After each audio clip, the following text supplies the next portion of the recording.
인도를 방문한 한 일본인 관광객이 있었습니다. 이제 일정을 다 마치고 공항으로 돌아가는 때가 되어서 호텔에서 택시를 잡아 타고 공항으로 출발하게 되었습니다. 근데 공항으로 가는 도중에 갑자기 옆을 쑥 지나가는 오토바이 한 대가 있는데 마침 일본산 혼다 오토바이였던 겁니다. 그 일본 사람이요, 미소를 쓱 지으며 그 운전기사에게 이렇게 말합니다. 역시 일본산 오토바이가 최고입니다. 제일 빠르고 성능도 좋지요 라고 이렇게 자랑하듯이 말했습니다. 운전기사는 네 라고 대답했습니다. 그런데 또 얼마 있다 보니까 또 이번엔 일본산 자동차인 도요타 자동차가 또 쌩 하고 지나가는 겁니다. 그래서 또 이 일본인 관광객이 운전기사에게 말하기를 역시 일본산 자동차가 최고입니다. 성능도 최고이죠 라고 이렇게 얘기하자 이 또 운전기사가 네 라고 대답했습니다. 어느덧 이제 목적지에 잘 도착을 해서 요금을 지불하려고 하는데 요금이 1,500루피가 나온 겁니다. 분명 호텔에서 출발하기 전에 호텔 직원에게 물어봤습니다. 호텔에서 공항까지 택시비가 얼마냐라고 물어봤더니 한 500루피면 된다는 겁니다. 3배나 비싸게 나온 이 요금 때문에 일본인 관광객이 화를 내며 기사에게 따졌습니다. 아니 왜 이렇게 요금이 많이 나오느냐 라고 묻자 그 인도 택시기사가 이렇게 대답했습니다. 인도에서 만든 미터기가 세계에서 제일 빠르기 때문입니다 라고 이렇게 대답해 주었습니다. 물론 자부심을 갖는 건 좋긴 하지만 너무 지나친 자부심이 때로는 또 우리를 좀 이렇게 좀 당황하게 만들 때가 종종 있습니다. 지금 우크라이나에는요 전쟁이 일어나고 있는 중이죠. 이 전쟁이 있기 약 일주일 전에 우크라이나에 있는 선교사가 보내온 편지인데 제가 그 편지의 내용을 조금만 소개해 드리려고 합니다. 우크라이나의 수도 키예프, 어느 때처럼 잔뜩 흐리고 눈이 많이 내리는 2월의 어느 아침 우리 아파트에서 신학교까지는 약 1km 정도를 걸어가야 합니다. 그런데 이 학교를 걷는데 교통량이 눈에 띄게 줄었습니다. 아파트에 사는 주민들도 역시 5리터짜리 물병을 많이 사고 또 여분의 통조림을 사서 돌아오는 모습들을 많이 볼 수 있습니다. 도시의 분위기는 점점 더 조용해집니다. 신학교에 있는 학생들이 우리에게 묻습니다. 당신들도 다른 외국인들처럼 이 나라를 떠날 것인가를 자꾸 묻습니다. 이렇게 묻는 이유는 우크라이나의 북부와 그리고 남동부, 동부의 국경 근처에 이미 벌써 수천 대의 탱크와 그리고 대포로 무장한 러시아 군대가 13만 명이나 주둔하고 있기 때문입니다. 러시아와 푸틴은 무슨 수를 써서라도 이 나라를 자기의 손아귀에 두려고 합니다. 그리고 우크라이나가 나토에 가입하는 것을 원치 않습니다.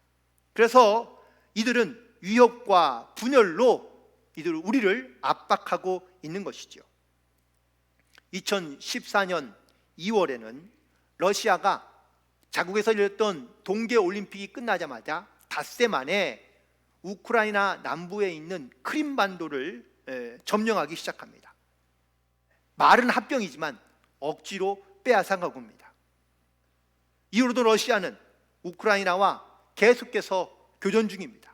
전쟁을 지루하게 이끌어가고 있으며 그리고 돈바스라는 지역, 지금에 있는 지금 한참 접경 지역인데요. 이 지역에서만 14,000명이라는 우크라이나인이 사망했습니다. 이렇듯 러시아가 이길 수 있는 가장 큰 이유 중에 하나는 바로 이 지역에는 우크라이나를 반대하는 반군과 그리고 러시아를 사용하는 사람들이 많기 때문입니다. 그래서 그들은 이 땅이 자기네 땅이라고 주장하기도 합니다. 2014년 4월에 돈바스 지역에서 러시아가 전쟁을 일으켰을 때에 교회 건물들은 조직적으로 폐쇄되거나 파괴되었습니다. 단 러시아 정교회는 아무런 피해도 입지 않고요. 이 지역에 있는 많은 신학교가 증발되었고 또 이 돈바스 지역에 있던 수많은 우크라이나 시민과 신자들이 모든 것을 잃어버린 채 다른 곳으로 이주할 수밖에 없었습니다. 이제 우리 가족도 우크라이나에서 선교사 훈련의 기회가 언제 닥칠지 모른다는 그러한 사실을 이미 오래전부터 잘 알고 있습니다. 그런데 아마 그 날이 이제 코앞으로 다가온 듯합니다. 이 시기에 우크라이나에 있는 많은 형제들이 이 불확실성으로 가득한 이 시기에 어떻게 믿음과 희망을 가지고 살아가고 있는지를 지금 우리에게 보여주고 있습니다. 이러한 살아있는 믿음의 증인들이 이 땅 가운데 있는 한 우크라이나는 분명히 이 모든 어려움들을 잘 이겨낼 것입니다. 우크라이나에 있는 바로 선교사를 보내온 편지인데요, 지금은 벌써 전쟁 중에 있고, 그리고 이 전쟁이 사실 어떻게 끝날지, 언제 끝날지 알 수 없는 상황입니다. 여러분들, 이 우크라이나에 있는 모든 그러한 백성들과 국민들을 위해서 함께 중보하며 기도해 주시기를 부탁을 드립니다. 그리고 더불어서 러시아와 푸틴을 위해서 기도해 주시고요, 이 전쟁이 속히 끝나고 그 땅 가운데 평화가 찾아올 수 있도록, 그리고 하나님의 은혜로 우크라이나에 있는 모든 사람들이 다시 회복되고 일어설 수 있도록 함께 중보하며 기도해 주시기를 간절히 부탁을 드립니다. 우리는 하나님의 은혜와 사랑 가운데 살아가고 있다고 말은 합니다. 그런데 정작 왜 하나님께서 나에게 은혜를 주시는지, 그리고 그 받은 은혜를 우리는 과연 어떻게 사용하며 살아가면 좋을지를 우리는 잘 고민하지 못하고 또한 깨닫지 못한 채 살아가는 경우가 많이 있습니다. 오늘 특별히 본문에 있는 말씀 속에서 사도 바울은 이렇게 말합니다. 은혜가 은혜되게 하라라고 말입니다. 그렇다면 이 내가 받은 은혜를 은혜가 되게 사용하기 위해서는 과연 우리는 어떻게 하면 좋을지, 또 어떻게 할 수 있을지, 오늘 그 믿음의 결단을 가지고 돌아가는 시간이 되기를 간절히 소망합니다. 먼저 중요한 것은 이 은혜가 은혜되게 하기 위해서는 내가 먼저 받은 은혜가 무엇인지를 아는 것이 중요한데요, 첫 번째 은혜의 시작은 바로 구원의 은혜입니다. 로마서 5장 8절에 있는 말씀에 보니까 우리가 아직 죄인 되었을 때에 그리스도께서 우리를 위하여 죽으심으로 하나님께서 우리에 대한 자기의 사랑을 확증하셨다고 바울은 고백하고 있습니다. 은혜의 시작점은 바로 내가 죄인인 걸 알고 내 죄를 깨닫고 하나님 앞에 나아가는 것이 바로 은혜의 시작이라고 말할 수 있습니다. 죄를 가지고 있는 사람은요, 결코 하나님 나라에 들어갈 수 없다는 것을 말씀하고 있습니다. 우리는 죄인이지만 예수님의 그 십자가의 은혜로 말미암아 우리가 죄에서부터 해방되고 또한 구원함을 얻어 하나님 나라의 자녀가 된 줄 믿습니다.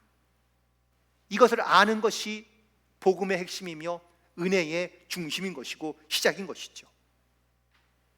오늘도 나를 보고 또한 나의 죄를 깨닫고, 그리고 그 죄를 주님 앞에 고백함으로 말미암아 이 구원의 확신을 가지고 나아갈 수 있는 그런 저와 여러분이 되기를 간절히 소망합니다.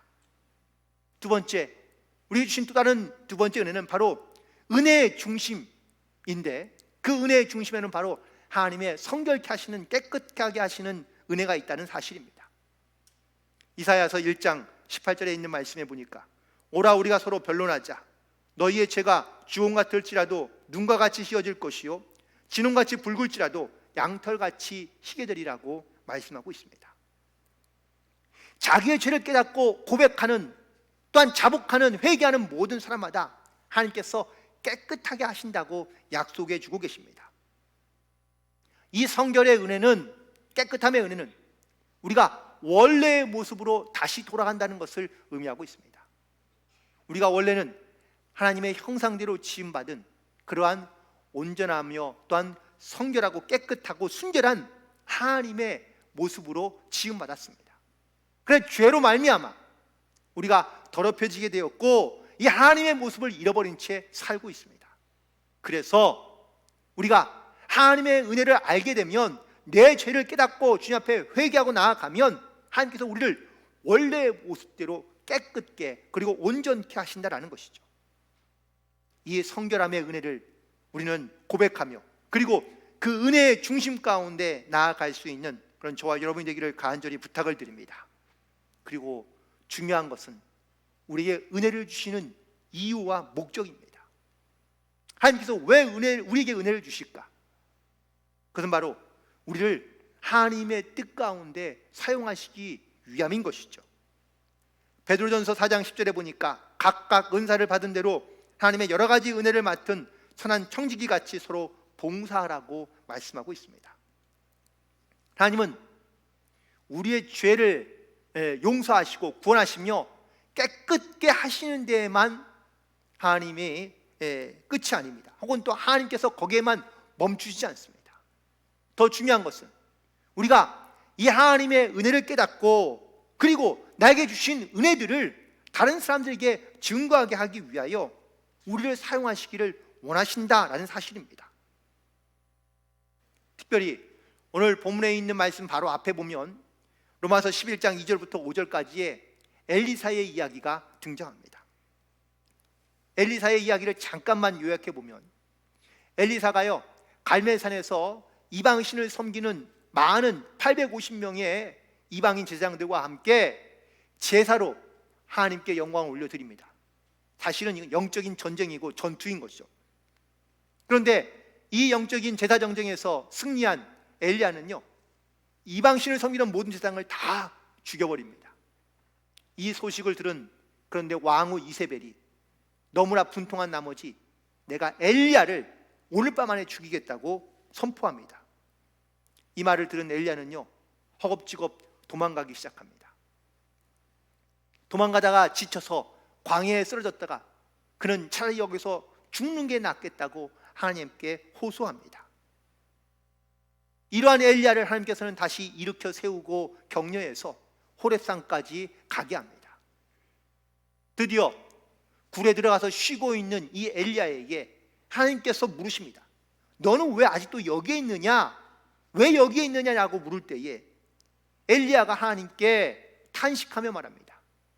하나님을 섬기는 자들은 이제 다 죽고 나 혼자만 남았습니다 라고 말하자, 이때 하나님께서 열왕기상 19장 18절에 이렇게 말씀하십니다.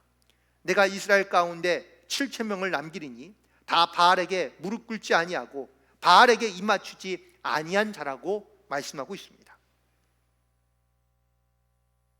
과연 이 7,000명이나 되는 사람들을 하나님께서는 왜 남겨주셨을까요? 어떻게 보면 이 7,000명이나 많은 사람들을 마치 엘리야를 위하여 남겨두신 것처럼 느낄 수 있고 혹은 볼 수도 있습니다. 하지만 하나님께서 이 7,000명을 남겨주신다고 말씀하신 것은 엘리야를 위해서 남겨두신 것이 아니라 그들도 엘리야와 같은 고통과 고난과 어려움 속에서도 그들의 믿음과 신앙을 지키고 있다는 것을 엘리야에게 알게 하기 위하여 말씀하신 것이라는 거죠. 많은 사람들이 이렇게 생각할 수 있습니다. 엘리야처럼 생각할 수 있습니다. 나만 왜 이렇게 힘든가? 나만 왜 이렇게 고난과 고통 가운데 살아가야 되는가? 왜 나만 이런 어려움을 겪어야 되는가? 라고 생각하며 살아가는 사람들이 많습니다. 그런데 실제로 눈을 들어 주변을 가만히 돌이켜보면 우리와 같은 아픔, 더 심한 고통과 어려움 가운데 살아가는 많은 사람들이 있다는 것을 우리는 깨닫게 됩니다. 결국 하나님은요, 이 엘리야에게 지금 자기의 주변을 돌아보며 여전히 믿음과 신앙을 지키며 살아가는 많은 성도들이 있다는 사실을 이 엘리야에게 깨닫게 하고 계신다는 사실입니다. 제가 가끔 보는 TV 프로그램 중에 이만갑이라는 프로가 있습니다. 이제 만나러 갑니다라는 그러한 북한 소식을 전해주는 그러한 프로인데요. 여기서 나온 재미난 이야기가 하나 있습니다. 북한에서 자기의 어떤 이러한 그 정치력을 혹은 또 북한이라는 나라도 인권과 종교의 자유가 있다는 것을 홍보하기 위해서 그래서 교황을 초청했다고 합니다. 그런데 그 교황 측에서 거기에 신도도 없고 교회도 없는데 우리가 왜 가냐? 라고 이렇게 답장을 보내왔다는 겁니다. 그래서 이 북한 내에 있는 주민들을 모아놓고 천주교를 믿는 사람들을 찾기 시작합니다.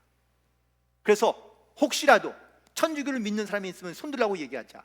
아무도 손을 들지 않습니다. 손들었다가 무슨 봉변을 당하려고요? 아무 손들지 않는데, 그래서 이제는 말을 바꿉니다. 그러면은 예전에 천주교를 믿었던 사람들이 있으면 손을 들어보라고 이야기하자.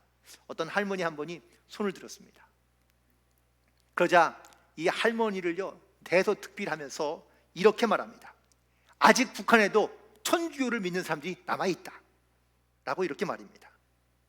후일담이지만 이 할머니는요 한 번도 하나님을 자기 마음 가운데서 버린 적이 없다고 고백합니다. 한 번 믿은 하나님을 어떻게 버릴 수 있냐라는 이 인터뷰의 말이 아주 큰 충격과 그리고 감동을 주었다는 겁니다. 우리 주변에 이렇게 신앙과 믿음을 지키며 살고 또한 그 믿음의 고백 가운데 살아가는 수많은 사람들이 있다는 겁니다.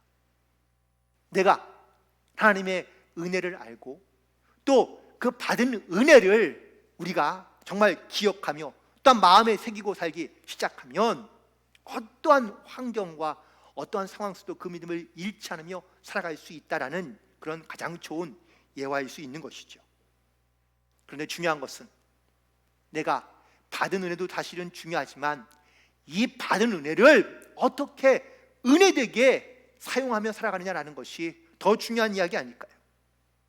그래서 사도 바울은 오늘 은혜되게 살아가라고 우리 가운데 권면해 주고 있는데 그 첫 번째 방법으로 은혜가 은혜되게 하는 가장 중요한 것은 바로 나를 드러내는 것이 아니라 바로 내 안에 계신 그리스도를 증거하며 드러내게 하는 것이 이것이 바로 은혜되게 살아가는 가장 첫 번째 방법인 줄로 믿습니다. 빌립보서 1장 20절에 보니까 나의 간절한 기대와 소망을 따라 아무 일이든지 부끄러워하지 아니하고 지금도 전과 같이 온전히 담대하여 살든지 죽든지 내 몸에서 그리스도가 존귀하게 되려 하려 한다고 바울은 고백하고 있습니다. 즉 받은 은혜를 정말 은혜되게 사용하는 사람은 나에게 주신 하나님의 은혜를 깨닫고 감사하는 것뿐만 아니라 바로 그 은혜의 주인 되신 하나님을 인정하며 그리고 그 하나님께 영광을 돌리며 살아가는 바로 삶과 혹은 또 성도들을 바로 믿음의 성도라고 말할 수 있는 겁니다. 많은 사람들이 혹은 성도들이 교회를 다니거나 아니면 예수를 믿는 중요한 이유가 내가 잘 살기 위해서, 잘 되기 위해서라고 말하는 분들이 종종 있을 수 있습니다. 물론 이것이 하나님을 믿는 사람들의 특권이라고도 말할 수 있습니다. 하지만 내가 예수를 믿고 하나님의 은혜를 바라고 원하는 이유가 단지 내가 잘 되고 내가 성공하고 내 이름을 높이기 위함이라면 정작 그 은혜를 주신 또한 그 은혜의 주인 되신 하나님을 우리는 잊어버리며 살아갈 수밖에 혹은 살아갈 수 있다라는 사실인 것이죠. 그래서 이 은혜를 은혜답게 사용하기 위해서는 바로 내 모든 이 은혜의 주인이 하나님이심을 믿음으로 고백하며 살아가는 것을 말하고 있습니다. 요한복음 12장에 보면 한 여인이 예수님께 향유를 붓는 사건이 등장하는데 이 사건의 배경은 이렇습니다. 11장에 보면 죽은 지 나흘이 지난 나사로가 예수님의 이 기적으로 인하여 다시 살아나게 됩니다. 그리고 그 나사로가 살아난 이 사건을 축하하기 위하여 잔치를 벌이고요, 나사로의 여동생 중에 하나인 마리아가 예수님께 향유를 붓자 이 모습을 지켜보고 있던 예수의 제자 중에 한 사람인 가룟 유다가 이 마리아를 책망합니다. 왜 이 비싼 향유를 예수께 붓느냐? 차라리 팔아서 가난한 사람에게 나누어 주는 것이 훨씬 낫지 않겠느냐? 라고 이렇게 말합니다. 그런데 성경에서는 이런 가룟 유다를 향하여 뭐라고 말씀하고 있습니까? 그건 그의 진심이 아니라는 겁니다. 예수님의 제자 중에 한 사람이었던 이 가룟 유다, 예수님이 베푸신 수많은 기적과 이적을 보았고 예수님의 말씀을 들었고 지금도 여전히 사실은 예수님과 동행하고 있지만 그의 마음의 중심에는 예수님이 아닌 다른 것이 있습니다. 물질이 앞서고 있는 거예요. 예수님께 향유를 붓는 여인의 마음은 보이지 않고요, 그 비싼 향유만 눈에 들어오는 겁니다. 이미 벌써 그의 마음 가운데는 하나님이 중심이 아닌 물질이 우상이 되어 살고 있는 것이죠. 우리 안에도 내가 아무리 많은 은혜를 받았다 한들 그 은혜의 중심이 바로 하나님께 있다는 것을 우리가 깨닫지 못하고 또한 고백하지 못한다면 우리는 은혜로 살고 있지만 그것이 은혜인지 알지 못하고, 그리고 그 은혜가 마치 당연한 것처럼 나를 위한 것처럼 우리는 착각 가운데 살아갈 수 있다는 사실입니다. 따라서 그 은혜의 주인 되신 하나님을 기억하며 살아갈 수 있는 그러한 저와 여러분이 되기를 간절히 축원을 드립니다. 두 번째, 은혜가 은혜되기 위한 두 번째 모습은 바로 받은 은혜를 다른 사람들에게 베풀고 나누는 그런 선한 영향력을 끼치는 사람이 되어 살아가야 한다는 것을 말씀하고 있습니다. 누가복음 6장 38절에 주라 그리하면 너희에게 줄 것이니 곧 후히 되어 누르고 흔들어 넘치도록 하여 너희에게 안겨주리라. 너희가 헤아리는 그 헤아림으로 너희도 헤아림을 도로 받을 것이라고 말씀하고 있습니다. 우리는 이 말씀을 들을 때마다 우리에게 주시는 하나님의 축복을 우리는 상상하는 경우가 많습니다. 하나님이 나에게도 축복을 주시는데 어떻게 해요? 차고 누르고 흔들어서 우리에게 넘치도록 주시는 그 하나님의 은혜를 우리는 생각하는데 앞서 조건이 있습니다. 뭡니까? 주라는 겁니다. 먼저 줄 때 하나님께서 그 은혜를 너에게 더해 주신다고 말씀하고 있습니다.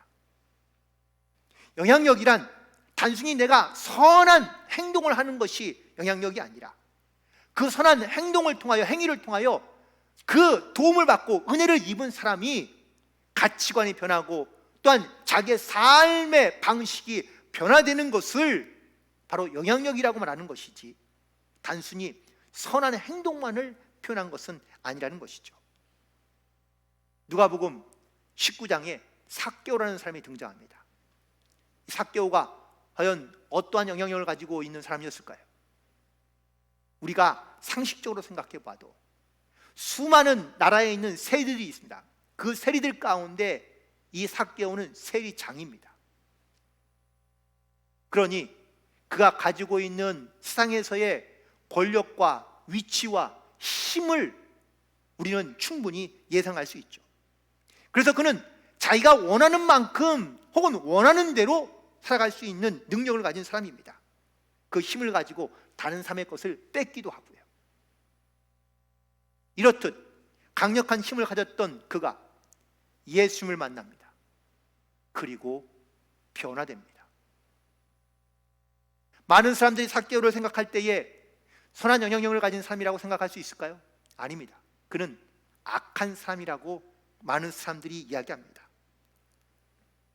그런데 예수님을 만나고 난 다음에 그가 이렇게 달라집니다. 누가복음 19장 8절에 주여 보시옵소서 내 소유의 절반을 가난한 자들에게 주겠사오며 만일 누구의 것을 속여 빼앗은 일이 있으면 내 갑절이나 갚겠나이다. 과연 무엇 때문에 그가 이렇게 달라지게 된 것일까요? 하나님의 은혜인 것을 그가 깨닫고 난 다음에 그는 자기가 가진 소유를 팔아 혹은 또 자기가 가진 것을 많은 사람에게 나누어 주며 그 하나님의 은혜를 나누겠다는 이 믿음의 결단을 통하여 그는 악한 영향력을 끼치는 사람으로부터 선한 영향을 끼치는 사람으로 달라지고 바뀌게 되었다라는 것입니다. 오늘도 우리는 하나님의 은혜 가운데 살아가며 나에게 주신 이 은혜를 세상 가운데 흘려보낼 수 있는 하나님의 선한 것으로 하나님의 은혜로 흘려보낼 수 있는 이런 믿음의 선한 영향력을 끼치며 살아갈 수 있는 모두가 되기를 간절히 축원을 드립니다. 마지막으로 하나님께 은혜를 주시는 이유는 바로 복음을 증거하기 위하여 우리 가운데 은혜를 주신다고 말씀하고 있습니다. 고린도전서 9장 16절에 보니까 내가 복음을 전할지라도 자랑할 것이 없으면 내가 부득불 할림이라. 만일 복음을 전하지 않으면 내게 화가 있을 것이라고 바울은 고백하고 있습니다. 바울은 자기에게 주신 이 은혜를 어떻게 사용하면 좋을까라는 것을 아주 많이 고민했던 사람입니다. 하나님께서 나에게 은혜를 주셨다면 분명히 그 은혜를 주신 이유가 있을 텐데 그 이유를 바울은 과연 어디서 찾고 있는 걸까요? 빌립보서 3장 5절부터 6절까지에 보면 그가 예수님을 알게 된 모습이 기록되어져 있습니다.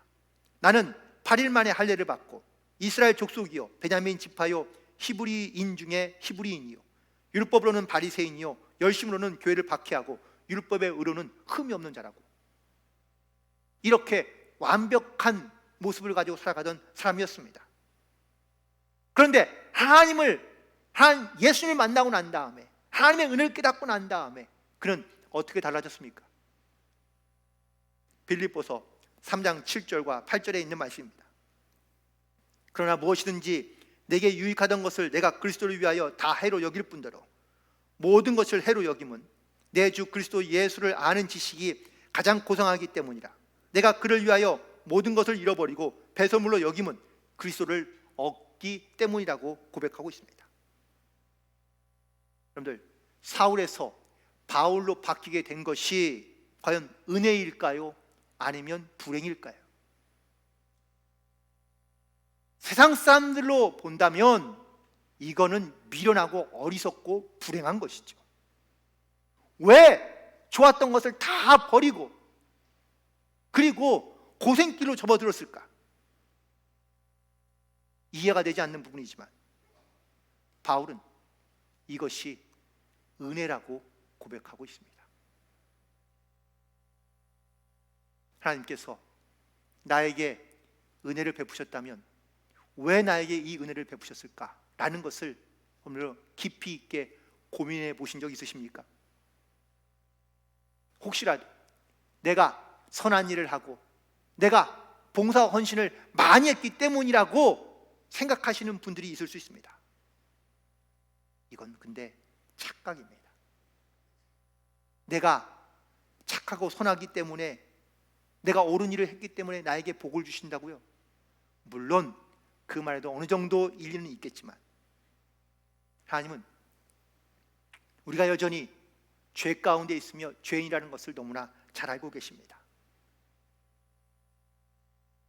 그럼에도 불구하고 하나님은 우리에게 은혜 베푸시기를 멈추지 아니하시고 또한 우리를 사랑하사 끝까지 사랑하시며 우리를 구원하시고 또한 여전히 우리에게 한없는 은혜를 베풀어주고 계시는 줄로 믿습니다.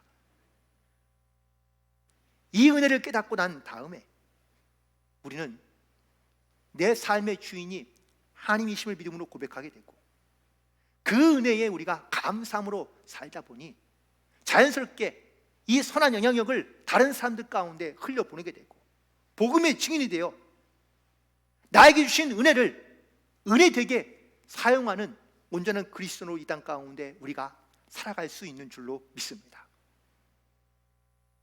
말씀을 정리하며 사도 바울은 나의 나된 것은 다 하나님의 은혜라고 고백하고 있습니다. 하나님의 은혜가 없으면 단 하루도 단 한순간도 살아갈 수 없다고 바울이 고백하고 있습니다. 나에게 주신 은혜가 어떤 은혜인지, 또 왜 나에게 이런 은혜를 주시는지 우리가 그 은혜를 알고 나면 그 은혜를 우리가 어떻게 사용해야 될지를 우리는 고민할 수밖에 없고 또한 기도할 수밖에 없는 것이죠.